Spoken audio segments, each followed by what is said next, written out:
नमस्कार मित्रांनो. तुळजापूरच्या आई भवानी मातेला एक जागृत देवस्थान मानले जाते. ह्यामागचे कारण काय आहे ते आज आपण जाणून घेणार आहोत. ह्यामागे एक खोल श्रद्धा आहे. मंदिरातील पूजाविधीत देवीला इतर काही देवस्थानांसारखी शयन घातले जात नाही अशी परंपरा सांगितली जाते.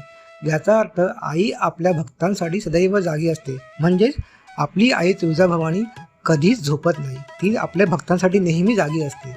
पुरातन काळापासून भाविक सांगतात की संकटाच्या क्षणी फक्त नाव घेतलं तरी आई आपली धावत येते.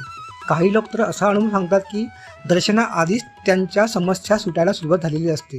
म्हणजे तुम्ही दारात पाऊल ठेवता त्याआधीच आपले सगळे प्रॉब्लेम सॉल्व आहे की नाही एक दैवी चमत्कार. ह्यामुळे तुळजाभवानीला म्हणतात हाक मारतात प्रतिसाद देणारी आमची आई. जय तुळजाभवानी माता. पुढच्या भागात मंदिराच्या आतल्या रचनेमागचं गुपित सांगतो. तोपर्यंत बोला आई तुळजाभवानी माता की जय.